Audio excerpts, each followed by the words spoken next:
అవ్వగారు ఏ పండుగలు చేసుకున్నా ఆడపిల్లలు కంపల్సరీ ఉండాలి. కానీ కొందరు ఇంట్లో ఆడపిల్లలను కాదని మందిని ఆడపిల్లలను కానీ మా అమ్మమ్మోళ్ళు అట్లా కాదు. ఇది మా అమ్మమ్మోళ్ళ ఇల్లు. మా అమ్మమ్మోళ్ళు అంటే మా అమ్మ వాళ్ళ పెద్దనాయన వాళ్ళ ఇల్లు అన్నట్టు. పెద్ద తాత వాళ్ళకి ఒక్కడే కొడుకు. వాళ్ళకి ఆడపిల్లలు లేరు కాబట్టి తమ్ముని పిల్లలే వాళ్ళకి ఆడపిల్లలు అవుతారు.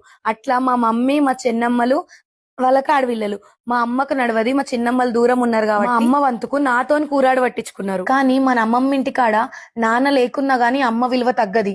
ఎందుకంటే అక్కకు నడవకున్నా గానీ అక్క పిల్లలు ఉన్నారు, మా కోడళ్ళు ఉన్నారని మామలు అనుకుంటారు, వాళ్ళతో చేపించుకుంటారు. అమ్మమ్మ తాత ఉన్నా లేకున్నా అమ్మమ్మోళ్ళ ఇంటికాడ ఇట్లుంటది. అదే నాయనమ్మోళ్ళ ఇంటికాడ నాన్న లేకున్నా నాయనమ్మ తాత లేకున్నా గానీ ఈ విలువలు ఉంటాయి అనే దానికి అస్సలే గ్యారెంటీ. కానీ మనం ఒక్క విషయం బాగా గుర్తుంచుకోవాలి. మనకు విలువైనోళ్ళు ఎంత దగ్గరున్నా ఎంత దగ్గరోళ్ళు అయినా గానీ వాళ్ళను దూరమే పెట్టాలి. మనకు విలువిచ్చేటోళ్ళు ఎంత దూరంలో ఉన్నా గానీ వాళ్ళు మనకు దూరపోళ్ళు అయినా నడుతుంది. కానీ మనకు విలువిచ్చేటోళ్ళ ఇంటికి ఖచ్చితంగా పోవాలి, అక్కడ మనం నిలబడాలి. ఇక ఫంక్షన్ విషయంలోకి వస్తే మాకు వరుస అయిన వాళ్ళు లేరని మా అత్తమ్మనే మాకు కొంగుముడేసింది. మా పెద్దమ్మమ్మ చనిపోయి ఇప్పుడు 1 year అయిపోయింది. సంవత్సరికం అయినాక ఇల్లుకు సున్నం వేసుకొని కొత్త కూరాడు పెట్టుకొని అన్ని పండుగలు చేసుకున్నాడు మా మామ. అయితే అత్తమ్మ మమ్మల్ని ఇంట్లోకి రాకుండా ఆపి పేర్లు అడుగుతుంది. పేర్లు చెప్పే ఇంట్లోకి రారని అంటుంది. పేర్లు చెప్పి ఇంట్లోకి వచ్చినాము.